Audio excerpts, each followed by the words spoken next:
আসসালামু আলাইকুম। আমি নাহার স্পেশাল রেসিপি থেকে বলছি। আমি 2 দিন প্রচণ্ড অসুস্থ ছিলাম, এই জন্য আপনাদের কোনো রান্না উপহার দিতে পারিনি। আজকে আমি দিচ্ছি এই রুই মাছের মাথার মুড়ি ঘন্ট হবে।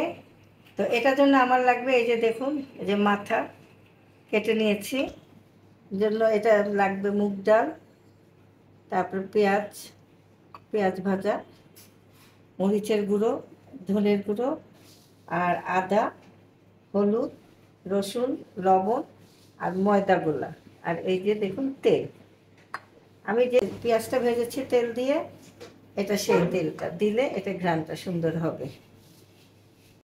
তেল দিয়ে দিলাম, ওই তেলটাই দিলাম যেটা দিয়ে আমি বেরেস্তা করেছি। কারণ এটা দিলাম যেন আমার সময় বেশি না লাগে, আপনাদের সরাসরি খুব অল্প সময়ে দেখাতে পারি। এই যে আমি পেঁয়াজ দিয়ে দিলাম।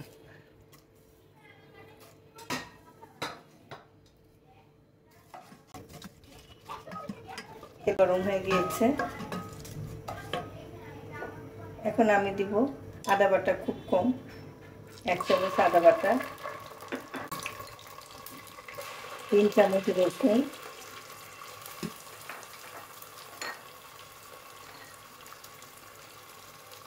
ধনে গুঁড়া 2 চামচ, হলুদ খুব অল্প, 1/2 চামচ, মরিচে অল্প দিব, মরিচ।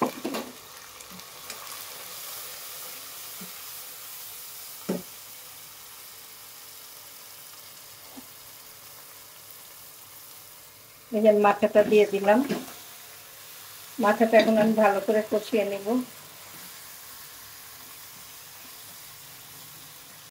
লবণ দিয়ে দিলাম 1 চামচ, এটা দিয়ে যা রুচি মতো খাবেন।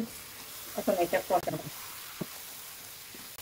আপনাদের রুই মাছের দো পেঁয়াজা দেখেছি, তারপরে রুই মাছের পেটির কোরমা দেখিয়েছি।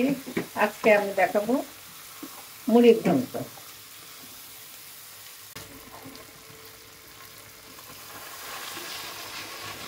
এটা কষানো হবে ভালো করে। এখন আমি এটা ঢেকে দিব।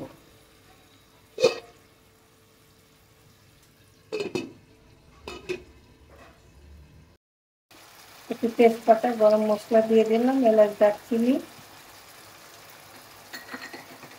এখন আমি এইটা আটা গোলাটা দিয়ে দিব, 3 চামচ দিব।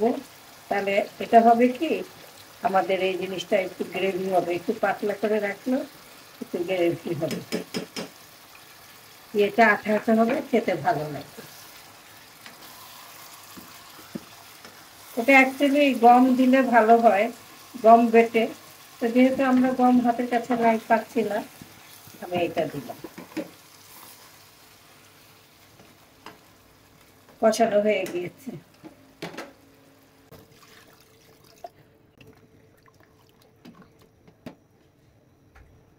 ডাল আমি মাপের কাপে 4 কাপ নিয়েছি, কিন্তু 4 কাপটা না দিলেও হবে, এখান থেকে আমি হাফ দিব, তাহলে 2 কাপ।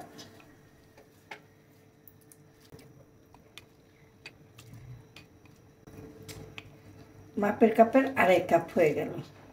এটা দিলে একটু বেশি হয়ে যেত, আমি দিলাম না। এখন আমি ঢেকে দিব। মুড়ি ঘন্টে একটু চিনি লাগে, তা আমি একটু চিনি দিয়ে দিলাম, খুব কম চিনি দিয়ে দিলাম।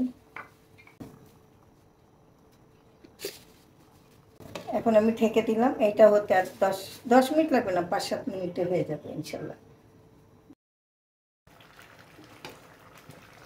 এতে দেখুন আমারটা হয়ে গিয়েছে, এখন আমি নামিয়ে ফেলবো।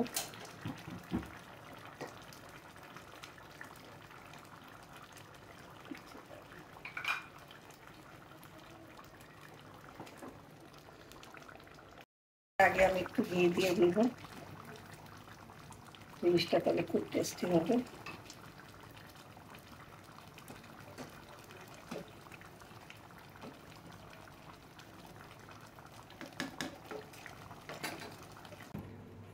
এখন আমি একটু জিরার গুঁড়া দিয়ে দিব।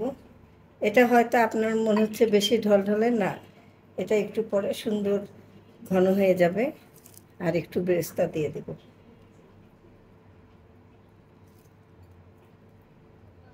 আমার হয়ে গেছে। ভিউয়ার্স, আপনাদের যদি এটা ভালো লাগে তাহলে নাহার স্পেশাল রেসিপি ফলো দিবেন, লাইক দিবেন। আর ইউটিউব নাহার স্পেশাল রেসিপিতে আপনারা লাইক দিবেন, সাবস্ক্রাইব করবেন, কমেন্ট করবেন। ধন্যবাদ।